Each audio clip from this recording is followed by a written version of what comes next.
Welcome back to the Something in the Wilderness podcast, the podcast where we talk about our thoughts about each one of Andrew McMahon's songs per episode. We had a guest on the show in 2025 that I thought had wanted to talk about this song we're talking about today, but then we ended up talking about a different song altogether, but that's okay. I definitely wanted to cover this song sooner than later because not only do I love this song, but I've had the notes written up for a while now, full disclosure. So if you wanted to, I guess you could call this episode Something in the Wilderness Leftovers, but calling it that to me wouldn't do the song justice, or the guest justice for that matter. So I figured, why not bring someone back to the show that I know very well, someone who... Very well? Yeah, pretty well. Someone who hasn't talked about a song here in exactly 60 episodes, if you can believe that. So we're on episode 99 today, and the last time she talked about a song was episode 39. The last two times she was on the show, though, she picked the song, and they were two of her favorites, Ohio and The Lights and Buzz. This time, I picked the song, and she obliged. So welcome back to the show, Marci. Thanks for having me back. Yeah, I don't know that you really gave me a choice on coming back, but that's okay. I mean, we're even doing this in the morning. This is like a morning show, which is not what I'm used to. So we've got our coffee. We're on a microphone. I do feel like we're putting on a morning show. We usually have a glass of wine while we do this. I'm having some coffee. It's a whole new thing, but I didn't realize it'd been that long. But maybe it's because like we've done episodes like reflecting on concerts and things. So I have been like on for other stuff, just not specific songs. That's exactly right. Okay. Yep, you've been on 3 other episodes. I had to look it up, but that's how I know so specifically. I thought it was so important that you just knew off the top of your head. I might have a shirt made. Like maybe for the cruise, I should have a shirt made and be like guest on Something in the Wilderness podcast many times. Well, don't get too far ahead of yourself because there's still at least 2 guests that have you beat on songs anyway. I think it makes it funnier then because I'm not the one that's been on the most times. So let's back up for a moment, Marci. What's been your relationship? Because we've heard your maybe history with Andrew's music before, but how about lately? Because we haven't talked to you in a while. What's been your relationship to Andrew's music in general lately? I haven't been listening exclusively to Andrew's music lately. A ton of his songs are on my Marci's favorite playlist, so they're coming up that way, but it hasn't been like, I'm like, oh, I just want to listen only to Andrew. I will say until the last few days, because I feel like now that the holidays are over and our kids are back in school and we're back at work, it's the countdown now to Andrew's cruise. So actually yesterday when I was like walking the dog, I was like, oh, I need to like dive back into some Andrew music. So up until yesterday, it was more just whenever it came on my playlist. And you went to the Jack's Mannequin show last June with us, so that we went as a family. That was one of the 3 shows, fortunately for me, that I got to go to, but I think you were pretty content with just seeing the show once. Yeah, and I felt like the spot we had was so great to see the stage, and the kids were into it, and we just had a really, really fun time. So looking back at my Spotify Wrapped for 2025, interestingly, there was only one song in my top 100 songs repeated for the whole year. That was an Andrew song, and it was Locked Doors. And I assume that's because I covered it early last year on the pod. And usually when I cover a song, I'll listen to it over and over again to not only refamiliarize myself, but kind of dig into it, as you probably noticed as a listener of the show. Well, my other wondering is we play a lot of Music League, and were you possibly considering that song maybe for a Music League round, and that's why it might have been on there? No, but that's a good point, Marci. We play a lot of Music League. We're in, I'm in 3 different leagues. The 2 of us are in 2 together, but 2 of the ones I'm in have a non-Andrew clause where I can't play Andrew McMahon music. And the 3rd one, I've tried to use his music very sparingly because everyone knows that if I play a Jack Soko or Wilderness song, right. It's Steve again. Yeah. So that's why I don't want to necessarily do that. Like, I didn't play New Year's song for our literal New Year's round. I know, I didn't either because I was like, well, they're going to be like, it's Steve, or it could be Marci, but... Anything that feels too on the nose for Music League, I don't play. And for those listening that, if you don't, for some reason, know what Music League is, it's this online game that creates a Spotify playlist. Everybody in the game submits a song anonymously, basically. Then the game creates a playlist for you. You all listen to the playlist, and then you upvote. And sometimes, if the game is set up that way, you downvote the songs you don't like, upvote the songs you do.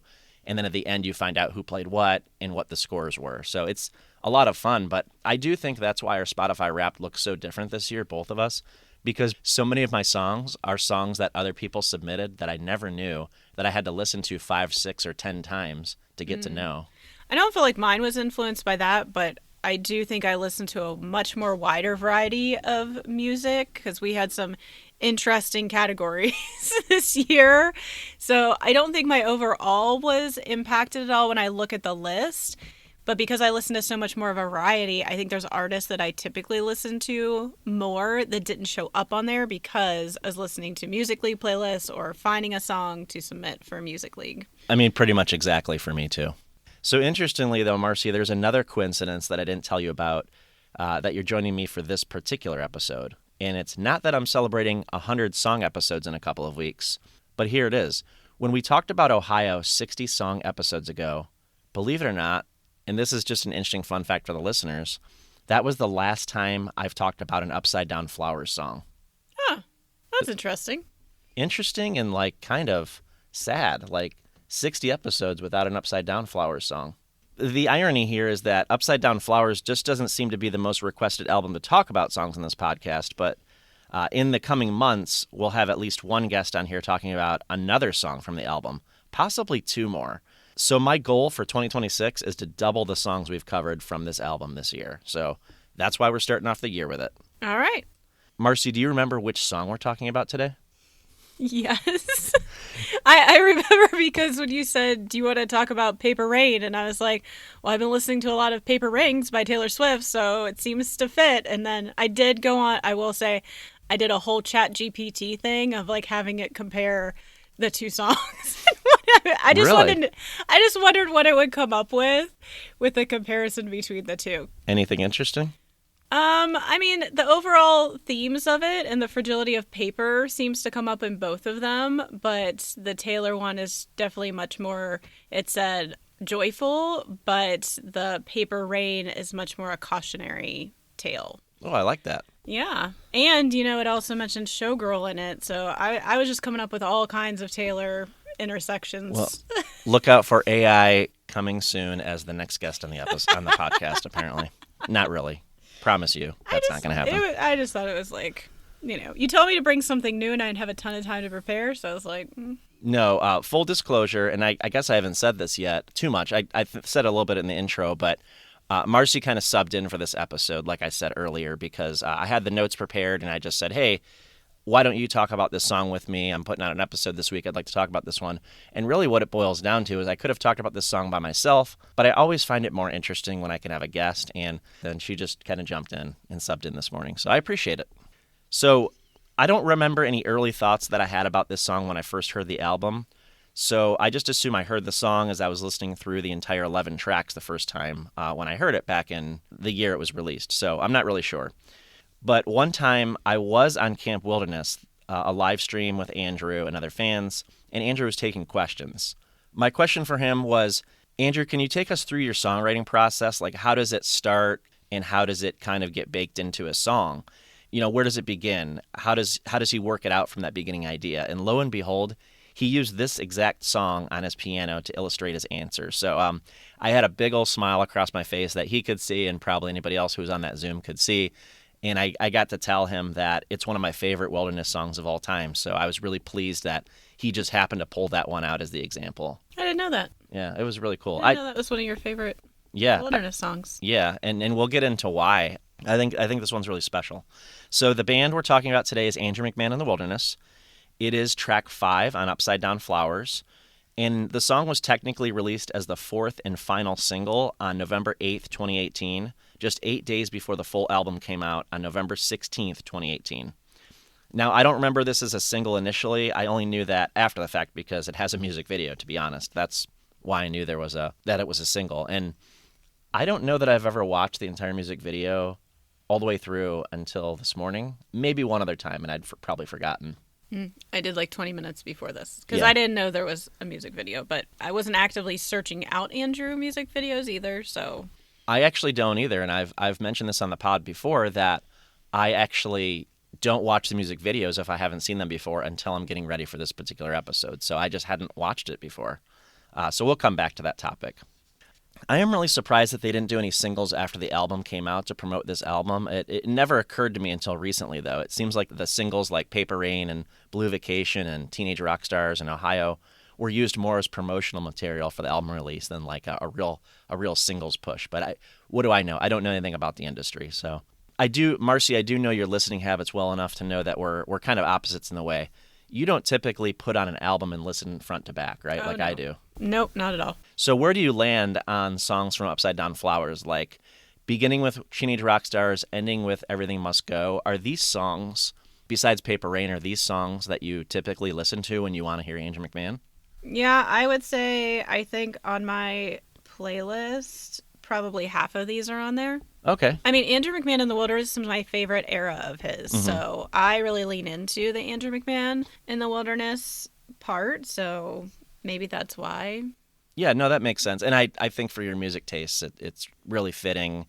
But I think what makes Upside Down Flowers different is that from his other stuff is that it's not as poppy. Like if you're comparing it to Tilt at the Wind, Zombies on Broadway especially, it's not as poppy, as energetic, as like dancey at times as those albums. And so these are more of like his, I want to call them acoustic or like broken down songs in terms of like, not necessarily ballads, but like they're just not as like, they're not like pop to me. Yeah, I feel like the piano is a little bit more prominent, especially the one you had me listen to with Butch Walker playing. You could really hear the guitar a lot in that, so I feel like it's more music forward. Yeah, I definitely want to talk about that version of it in a little bit because there's something about that version where Butch and Andrew are playing in Ruby Red Studios that makes the song a little bit different for me. But yeah, I would say I love about half of this album, and the other half of the album is like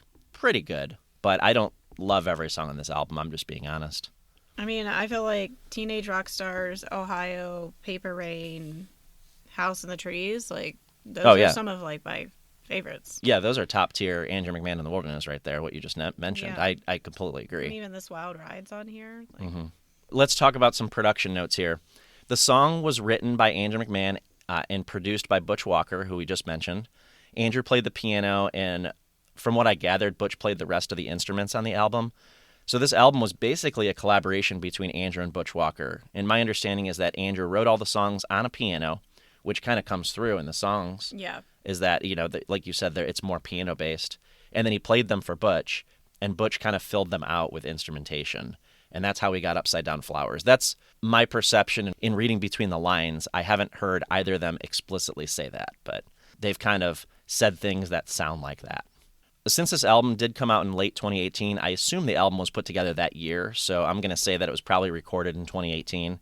I was really excited when I learned back then that Butch Walker was so involved in this album because, as I've mentioned on the show before, I am a big Butch Walker fan. His albums are pretty diverse from one another, though, so anybody who hasn't listened to Butch Walker, if you hear one Butch Walker album and you don't like it, or even if you do, it doesn't mean you're going to feel the same way about the next Butch Walker album. He's made some, it's all based in rock. Like you could just categorize his music as rock or rock and roll or whatever. But he's done a lot of different types of it over the years. And I think that has to do with him being a producer of so many different artists, including a lot of the pop artists that you know. So I think he kind of pulls from a lot of different influences these days. Anyway, for the listeners, I would highly recommend his albums American Love Story from 2020, Stay Gold from a few years before that, and then early last decade was Afraid of Ghosts. All three are very different albums from one another, and I think you'd get a taste of like three different ways that he makes music. So I would recommend that if you're interested in Butch Walker, and I know some people that listen to the show are, and some people have no idea. I just think it's really cool that he's basically this producer that's produced these huge songs and huge albums, but his basically side gig, if you will, I mean, he considers it his primary career, but his basically in terms of the way he makes money, he gets to make the music that he wants to make because basically his plate is full. He's produced albums by Green Day, Fall Out Boy, Weezer, Avril Lavigne, Pink, Panic at the Disco. His resume is actually ridiculous. So let's talk live history, though.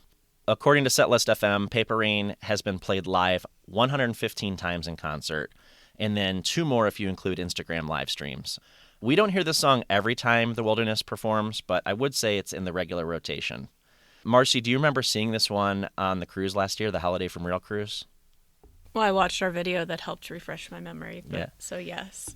And Marci rewatched that video and reminded me that apparently you can hear me singing in that video. Is that right? I could hear you singing a little bit, and then I can hear me like woo at the end. But I mean, it's a little bit hard too because it was so windy when we did that recording. So even like I feel like the music is slightly off because of all the wind that was happening. Not to veer too far into more cruise talk, but that particular video reminded me again of how the sound is so different when you're right up front on pool deck shows. Yeah, it's not the best. Yeah, and it kind of makes me not want to be up front for pool deck shows. I literally had that same thought when we did it because I watched one of the videos, I think it popped up recently, that we had taken of American authors, and I was like, oh my gosh, like it does not sound good. But I think it's speaker placement maybe, along with like the way the wind's it's the way the wind comes through there. Maybe. And it like, I don't know, it muffles the sound or something. Yeah. So I was like... So you get a lot of bass, which I don't like. Yeah. When we saw American Authors, it was painful almost. Yeah. The bass. Yeah. Yeah, and we had earplugs in. Yeah. So I think we're gonna pick our spots a little different. At least I'm speaking for myself. I want to pick my spots on the cruise a little bit differently this year. We were up front for 2 of the shows, and it was really energetic and fun to be in the middle of the crowd.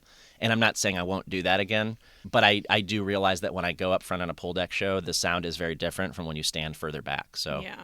I feel like if you want to stand up front, it's more for the experience of like being right there and seeing it and interacting probably when Andrew comes up to the barricade versus having amazing sound. Right. I think you're absolutely right, 100%. But I was really glad they played. I remember being happy, and that's probably why you hear me singing, and maybe I was wooing too. I don't know. But I was glad to hear this because I love hearing it live. I'm actually surprised that it's not the last time he played it because he performed it at the Troubadour in L.A. a year ago, December, when he celebrated 10 years of the self-titled Wilderness album. So apparently it's one he considers important enough for even an anniversary show of a different album. He played this one as well. Marci, is this one that you hope to hear in concert when you see Andrew? Yeah, for sure. Okay. I don't usually have these vivid memories of specific concerts from 7 years ago. I cannot believe that the Upside Down Flowers tour was 7 years ago, by the way. But I very much remember this song on the Upside Down Flowers tour in Columbus, Ohio. They had this stage set up that included stairs going up. Do you remember that, Marci, with the stairs going up on either side? I think it was on both sides. Maybe it was just on one. Not really. Okay.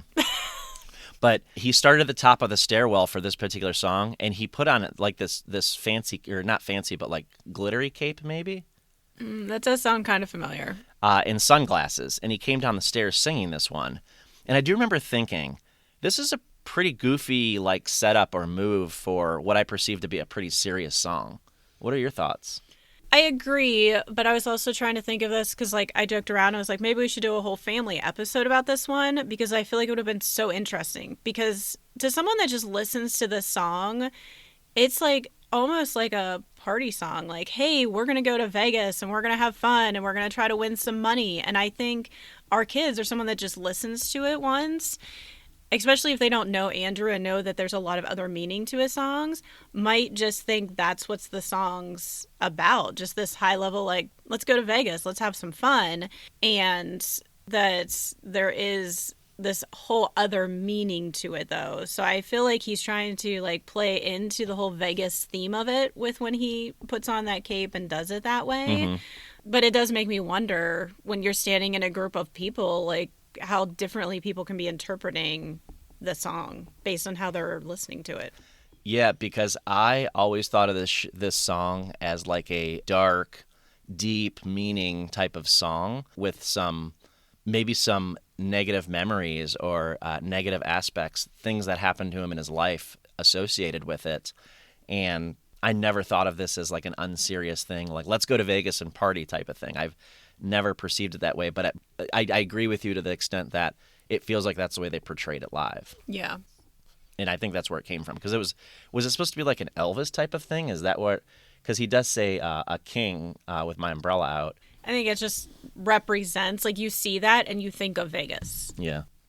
So he did play the song on 2 Instagram live streams, both on March 20th, 2020 and May 20th of 2020. But oddly and disappointingly, I can't find either on YouTube anymore at this time. Now, some of those videos disappear sometimes, and some of them reappear sometimes. I'm not sure if people that put them up are hiding them for a time and then unhiding them. I have no idea. But I wish those were available because I love going back and watching those Instagram live streams.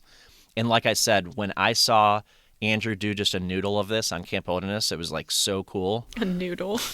Well, he noodled. He noodled on the piano. I think as I listen to so many of your like episodes, there's like certain words that you say and they make me laugh. Well, you're hearing it in real time now. You don't. This isn't just the Like recording. like every time when you're like the pod. Mm-hmm. It's yep. It always makes me giggle. Oh, okay. I'm glad to entertain you. I hope the other listeners on the show are half as entertained as my wife is listening to these episodes. That would make me happy. A little bit about songwriting here. Andrew posted this to describe the song on his official website on the day it came out back in 2018. He said, "I've always been drawn to a good underdog story. Maybe it's because at times I've seen a piece of myself in those stories, or maybe it's because I'm moved by the image of someone who struggles, but does so with grit and the potential to prevail against great odds. Maybe it's a little bit of both. Either way, Paper Rain is one of those stories. The story of a debt stacking up so high that it seems the only way out is to play one last hand, to win it all back and to start clean. It might sound foolish, but when there's so little left to lose, would you rather go quietly or go down swinging?" So Marci, in general in life, would you rather go down quietly if you're down or go down swinging? I mean, I feel like it depends on what it is as Yeah. well. Like, I'm a really hard worker, but I'm not like, so I don't know. I feel like I'm kind of in the middle there. This might be a disappointing answer for people, but I'm not much of a risk taker. So I would probably do, in cases where I'm down, and I'm talking about maybe financially or times that like you're just, maybe your family's in a bad way or like, I'd probably just like play it even keeled. I'm not the type, because there's a lot of metaphors about what I perceive to be metaphors about gambling in this song, and I think they're about life. And I'm just not much of a gambler where I'm going to take a risk with my family, with my finances, with my family's finances specifically in general. That's just not me. But not even just finances, just like... Yeah, like the risk just isn't worth what the possible reward could be or could not be. Yeah. Like, how many times have you been to Vegas and you haven't gambled at all? Right. That's the easy example of kind of who I am. But I think just in general in life, I'm just not much of a gambler with things. Right. Like, you don't gamble at all. I take $20 and I get up and I quit immediately. And if I lose my $20, I'm done. So, like... Yeah, because I guess I fear the loss of the next thing more than I perceived, like you said, the worth of the possible win. Yeah. And so, like, I would perceive that as losing $20 for nothing rather than just having $20 to spend on, like, food or drink or whatever. Right. So, which is, I know, like, the $20 example is just a silly example for this song, but, like, anyway. I do vaguely remember hearing Andrew describe the song as a time that he wanted to take a big risk, and his wife Kelly had to even him out a bit. I'm not sure how much truth there is to that story, but again, I vaguely remember him mentioning that at some point. I don't remember where. It might have been in one of those Instagram lives, I'm betting, or maybe it was one he played on the cruise last year. I don't know, but obviously, if that was, I didn't record that part. But in the Wilderness era especially, Andrew has wavered between autobiographical songs and fictional stories a lot, and I think one that always comes to mind is High Dive for me, which I love. This one is debatable. So, Marci, do you think this is more rooted in his personal story with metaphors, or do you think it's a completely fictional story? Well, after you said the thing about Kelly, I'm like, maybe it was a situation. And I mean, we don't know. Like, could it have been that, you can retitle yourself and do Andrew McMahon in the Wilderness and reinvent and recreate, which he said is part of like his personality? Or was like this huge opportunity? Like, maybe he got offered to be the piano player on Taylor Swift's tour, and it's like, oh, would that'd be like this huge thing, but is it better to take this other risk and go out on my own and do it? Like, we don't know. for creativity's sake or artistry's sake. And like, what would truly make him happier? Like, you might make more money doing this thing, but are you going to be truly happier doing the other thing? Yeah, quick side note, it is interesting. We just finished the Taylor Swift documentary, and I think that's why we've made a couple of references. And it is interesting to see those instrumentalists, those players in her band who have been with her for years, and they've probably sacrificed creativity, artistry, their own songwriting, potentially, presumably, to do that. And because it's a good, lucrative career. Right. And they make money, and they probably enjoy doing it, don't get me wrong. I mean, they said as much. Oh, they do, and it definitely seemed like it. Yeah, but, I mean, to do something like that, you'd lose a degree of, like, getting to do your own thing. And I think it's an interesting point you made about the risk that Andrew has taken in kind of tearing down his career in a way when he left something corporate to do his own thing and had a new name, Jack's Mannequin. I mean, we still run into people that they're like, oh, yeah, I just discovered so long ago that he was still making music because I only knew him as something corporate. And, right. You know, so there have been fans that he's lost over time because they just didn't know he had done this new project. Yeah. But then in other places, like, he's gained new fans that weren't with him originally, too. So. And speaking of losing fans, I just want to mention also that, like, and there is a degree of, well, I knew he changed this other thing, but that other thing isn't for me. Yeah. So, true. like, Andrew's not making pop punk, early 2000s pop punk for the most part anymore on his new albums. And there is a degree of, if you ask somebody who that's the only thing they listen to or whatever, or that's just the reason they liked him even, then yeah, it's a risk to kind of like leave that genre or style of music behind and try something completely new. So he's definitely taken risks. So I think my opinion on this question is so I think it is rooted in his personal story. I think there's a lot of metaphors that make it sound like fiction, but I think the overarching degree of I was down, or maybe not I was down, but I took these big risks just to see what would happen. And I gambled maybe other people's assets on the line too, like my family's. Like I could have just stayed even keel. I could have just done Jack's Mannequin, called it Jack's Mannequin for another 10 years. But I decided to use my own name and create this whole new career. And again, that's just one example. But I think individually, maybe in individual business decisions he's had to make in his life, I think there's probably some of that in there too. Yeah, and I think too, I mean, you hear about artists that were at the top of their game and somehow went bankrupt, and you're like, how does that even happen when you have so much money?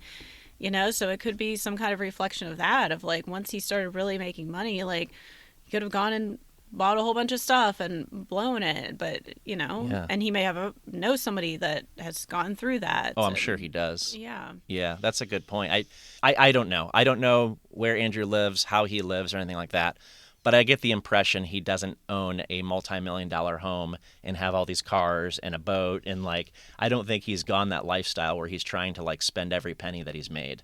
Yeah, they did. They were in, like, a home magazine. There was, like, a feature in a home magazine about them redecorating and redoing their house. So you could learn a little bit more, I guess. I forgot about that. Yeah, I did not look at that particular article, obviously. Not necessarily my thing, but I don't know. For the purpose of the podcast, maybe I should. So let's talk about the sound of the song. In my opinion, this song is a little bit more energetic than the majority of the album. Now, not more energetic than every single song, but I feel like this album's made up of a lot of ballads. It's a lot acoustic. But I have to admit, with that said, so maybe contradicting my own statement there, I listened back to the song again this morning, and I've listened to the song a lot, by the way, over the last 7 years or whatever. And I did get the sense, you know what, maybe I'm wrong. Maybe it does fit in more with the album than I thought, because it definitely has this like acoustic-y kind of sound to it that maybe fits more. But for some reason, I've always perceived this to be like the energetic song, like the rock song on the album. But I don't know if that's necessarily true. I don't know why I've had that. Yeah, I don't know. Yeah, maybe it's seeing it live and the way he portrays it live. That could be. This is one of those, and I think High Dive is the other one, where it starts with like that like click sound that Mikey does. Mm-hmm. So like every time this one starts, I get the picture of Mikey in my head, and I'm sure that stick thing he has a very fancy name. Drumstick? I don't know. Do you know what? But yeah, he's I know what hitting you're it talking on about. something. Like, yeah. So I do feel like it pulls you in, but it does. The beginning reminds me a little bit of High Dive. Well, it's funny you mentioned that, because in my notes I did write it has this driving momentum throughout the sound of the song, like a goal. It's like driving towards something. And I would describe High Dive the exact same way. Yeah. Like it's driving toward the chorus with that like clicking. Agreed. Okay, so we're getting now to the reason that I love this song. so much, and it's the piano melody. It's Yeah. top tier, Andrew. It is amazing. Yeah. And I will say, I hesitate to make another Taylor Swift comparison, but I do You could put think, like a hashtag on this. yeah, I do think that the reason I love her albums Folklore and Evermore so much are the dark piano. And when I say dark, I mean it feels like it's going to a dark place, and it gives me these feelings. That's how I would describe the piano melody here. It's like, and maybe that's what makes it different from a lot of the songs on this album. I don't know for sure, but I feel like it has this dark tone to it that when I followed it, it like gives me these emotions that I can't really put into words. And that's why I love this song so much. It's that melody. So I am jumping ahead a little bit. When he started playing that piano melody on the call that night, on that Kim Wilderness call that I described earlier, it really struck a chord with me. It like got my emotions up. And so when I think about Andrew piano riffs that hit me in the feels, this is one of them. I could see that. So Marci, are there any lyrics in this song that jump out at you initially? I think overall it's that there's a story here, and I think that's part of why I really like this song is even though there's the repetitive chorus part throughout the verses, there you can tell there's something happening over time. So I think you can get a lot of visuals when you're listening to the song. But the one that always has stuck out to me is that my youth is all but ashes. Just thinking about like your youth and how you were when you're younger and thinking back to that and like how you've changed, and that this feels more of a forced change that he's going through here with that. And then I like too that even though those overall lyrics are changing at times, it always has the like, if I don't make church by 9, I'll be praying on the drive piece of it. So it's like it's changing throughout, but there's certain parts that are brought back through as well. I love those lines that you just mentioned. My youth is all but ashes. And it reminds me of something about myself that I think probably most of us could say. And that's that I was more of a risk taker when I was young. But that's over now. Like that part of my life is over now. I'm not a risk taker. I have more at stake. Yeah, you have a lot more responsibilities. I have like more people depending on me. Yeah, like your decisions affect others a lot more now. Yeah, so I think that line may play into that point maybe, but also just kind of a sadness. It feels like a sadness, like my youth is all but ashes. Like I'm not young anymore. Either I can't do this anymore, or I shouldn't do this anymore, or maybe just looking back and saying it's kind of sad that I don't get to do that anymore. Yeah, well, and I think it even goes back to the beginning when he says I've got mouths to feed. Like it's very early on, it's referencing that For sure. too. Yep. Yeah, I've got mouths to feed. I've got to get level. Actually, just a couple lines prior. Yep, absolutely. The next line I want to mention that you just mentioned was, if I don't make church by 9, I'll be praying on the drive. I think that's a metaphor for getting older and having a responsibility. That's my opinion. I don't know what you think, but kind of like going to church now is like there's responsibilities I have to get to. I have to be there. If I'm not there, well, I better make up for it somehow. Right. Like even like I think of it like when I've had to travel for work and the kids have an event and you record it for it. Like I'm still trying to be connected and invested in that thing at the same time, that I can't just be like, I missed that thing. Like it doesn't affect anyone. Like it affects our kids being like, oh, mom missed our show and didn't even watch it. Right. And and of course it's different for you, different experience for you, but also different feeling for them when you watched it on our TV. Then that's part of our responsibilities as being adults, is that sometimes we're not able to be there for all the things. And I think that's what that line's related to. Yeah. So where's the Desert Queen? Like, is that an actual place? Do you know? Yeah, I assume the Desert Queen is probably one of those old hotels in Vegas. It may not even exist anymore. I really don't know. But yeah, I guess that's a line I don't think of very often. But I think he's painting a picture, and I like what you said earlier about the visuals that this song provides. Because I think maybe that's one of the other reasons that I love this song so much, is that I do hear the story that you mentioned, and it's the visuals. Like I can see it all in my head. I can see this whole story playing out. I can see him. And those visuals I get in my head have nothing to do with the music video, in my opinion, or not much anyway. No, I had the same ones. Like when you see the clouds where the mountains meet and you see the valley floor where the neon signs seem to reach the sky, like you can picture all that. And yeah, totally separate from the music video. I do like the metaphor rolling them sevens, and admittedly I had to look this up. Right. I'm like, I'm sure there's a lot of gambling references. Yeah. That I even because there's like the money on the 4 and money on the 8. I'm like, is that important in gambling? I have no idea. Sorry, I didn't look that one up. But I'm sure that means something too. But no, even without rolling them sevens, I assume he was just talking about taking a risk. But what I learned is that that's maybe akin to risking it all, or like putting everything on the line and then possibly losing it all because you might roll sevens and that might end your game. But I always knew prior to looking that up that rolling them sevens probably meant risking it or like putting it all on the line or something like that. So just a funny aside on the lyrics. I guess it's not really that funny. It's just like misheard lyrics. So before we saw this song in concert, I thought he was saying, I'm going to walk these flooded streets like a kid with my umbrella out. And I imagined a child in the rain, which that could make sense in a different context, but doesn't make any sense here. So do you think the metaphor here is like I'm walking around as if I own the place? Yeah, I see it as like a confidence. Like confidence. If I'm going in with all the confidence in the world Yeah. when I go and do this. So King really isn't an Elvis reference. I don't think it is. I thought maybe it was. Well, I think it hits both parts. I think it's like that overall, like, I'm writing this whole story that has such deeper meaning around Vegas and what Vegas can represent, and Elvis is the king and showgirls and all that's referenced throughout. So I think it is in there for a reason, but I think he's using it to show confidence. Okay. Yeah, I would agree with you there. That next piece that you mentioned earlier, I know we're going a little bit out of order, but I rented a room at the Desert Queen, shaved my face, combed my hair, and I checked the weather. Again, I think he's painting a picture here for us. And I see, and you mentioned this one too, I see clouds where the mountains meet, the valley floor where the neon soars like a hand to heaven. That whole piece, I think, is just painting a picture of him. He's waking up, he's going out, and he's doing the thing that he either feels like he has to do, or maybe he doesn't have to do, but he's going to risk it. Yeah. Well, and I also feel like the checking the weather, too, is kind of like that, like, oh, do I really want to take this risk? Like, it's to kind me, of taking it's a like pulse that, on the situation. Yeah, to me, it's kind of like that, like, I'm taking this time to, like, get ready for this thing, and then, like, I'm going to check the weather. Like, do I really want to go forward with this, or do I not want to go forward with this and take this risk? Maybe checking the weather is calling your wife and saying, hey, should I do this? Taking the pulse more. Yeah. So if the metaphors really are pointing to him, like, risking things for his family anyway, which is a lot of my assumptions here.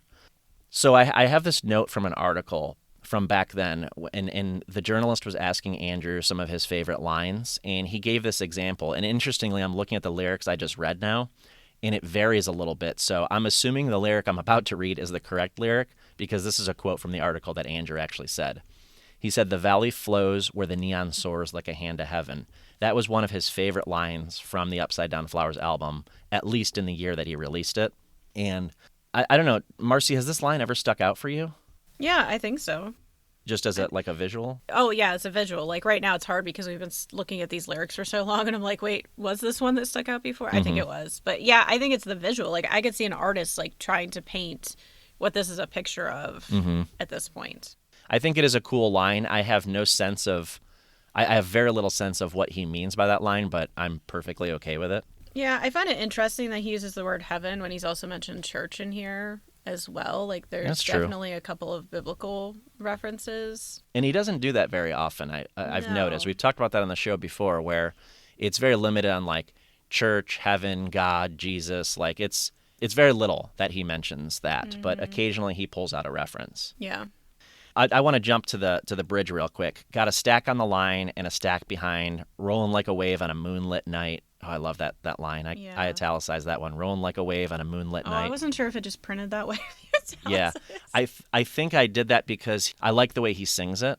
Yeah. The way it comes out is a really cool, like the way these lines flow. Money on the 4 and money on the 8. You mentioned this earlier. Paying down the marker because the bank won't wait. Obviously, these are all metaphors for risking it. We've already talked through that and what that would feel like in that moment to put it all on the line. Again, I don't know what money on the 4, money on the 8 means, but I'm sure it means something more specific. Well, yeah, I'm like, does it just mean putting money on those numbers, or is there some other thing? Yeah. I don't know. Some lines that have always stuck out to me to kind of put a bow on this is, I'm going to turn our luck around. I'm going to take this town. And that goes back to like feeling like a king walking through the streets. Like, I'm so confident I am going to turn our luck around. It's not a maybe. Like, this is what we're going to do today. This is what I'm doing. That's the confidence piece of it. And, some of it's just that like mental state. Like if you're in this like positive, like this is going to work, I'm going to be able to do this thing, versus that like maybe not. So it's also, I think, mentally like trying to put in that headspace of this is the thing that's going to work. And so my last question on lyrics, I think we've already answered this, but I'm just going to say my opinion on it. And if you have a different opinion. So I don't think this is a literal gambling song. I think it's a metaphor for life choices in general. You said cautionary tale earlier.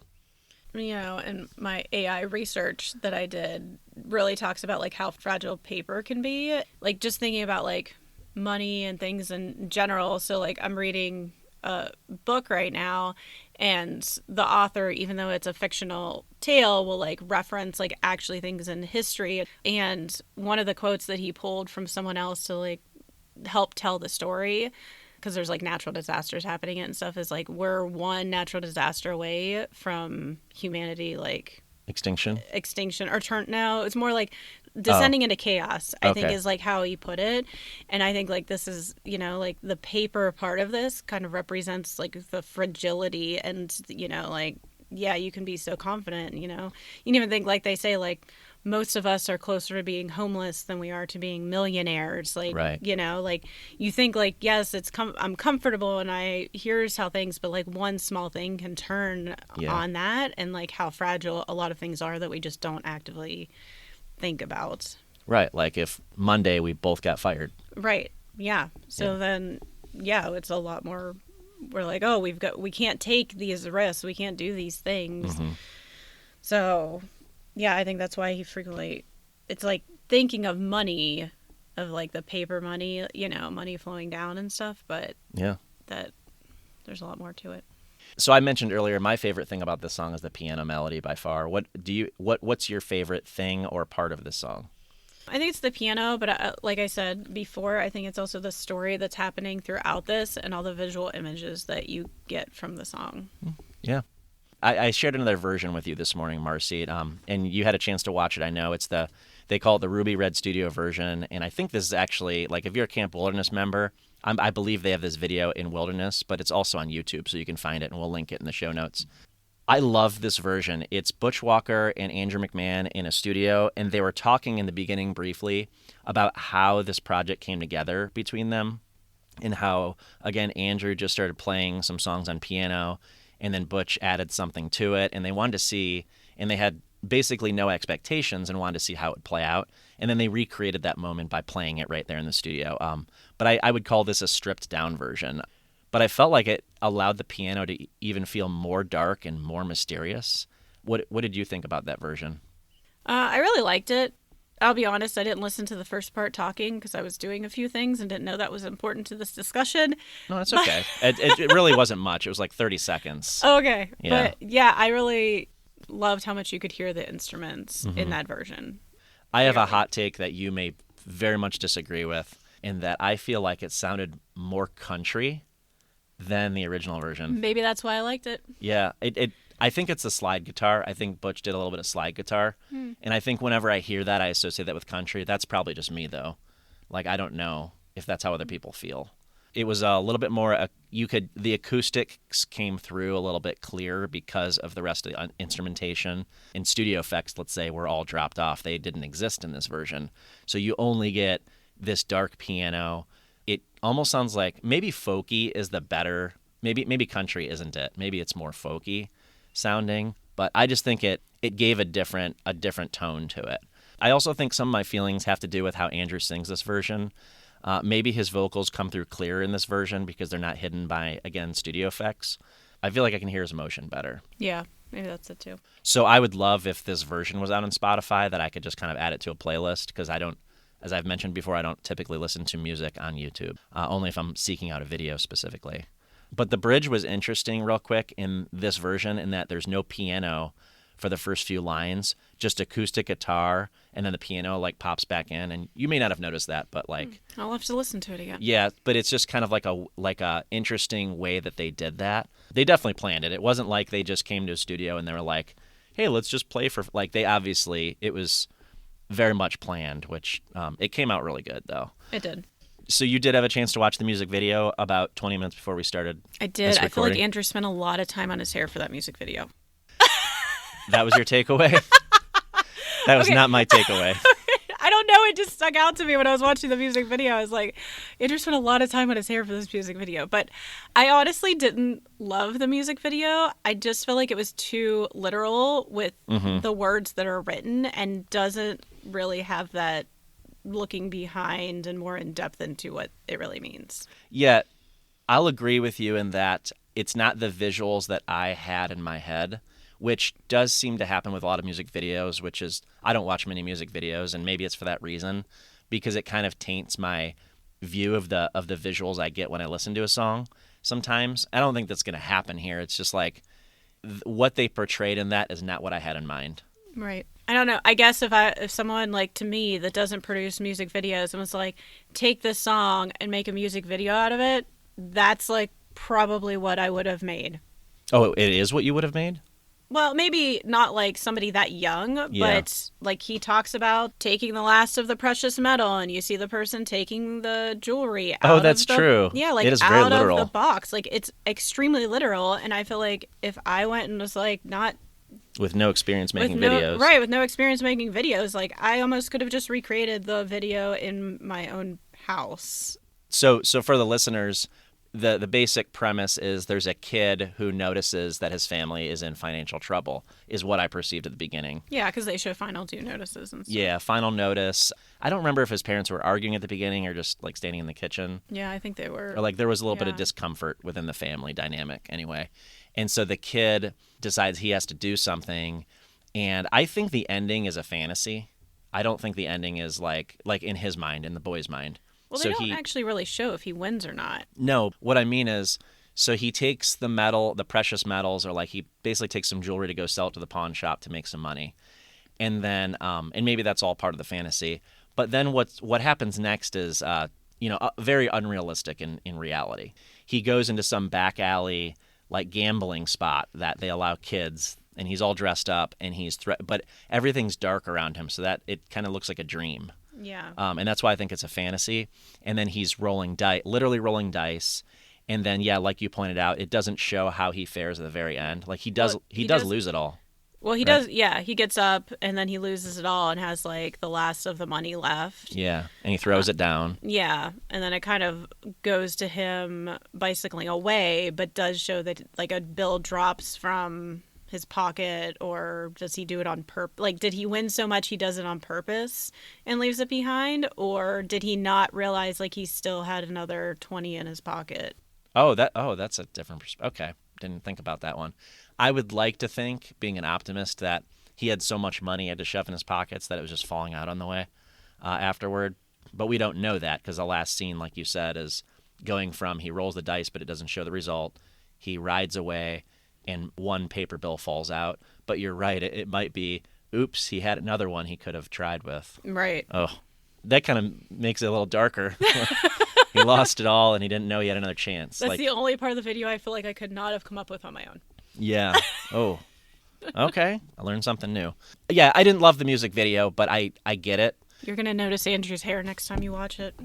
Yeah, I probably won't, but yes, you are, because I'm going to keep talking about it. Yeah, I wouldn't have thought to have a kid as the kind of hero of the story or the main character in that video, but it also made me think, because it showed Andrew in the same position at the table as the kid, like, was that him? Well, I think it goes to like my youth is all but ashes. Okay. Part of it. Because I did think, and I have said this nowhere else in this episode so far, but I did just want to say that the music video is the only thing that made me think of this. Is this story more related to his childhood than we thought? Yeah. And his father's troubles? Yeah, I think it definitely could be. I think it could be. A lot of people could relate to it. Like, I think in a lot of people's childhood, regardless of whatever age you are, there's like this point where you start to notice things that adults are doing or combating or dealing with.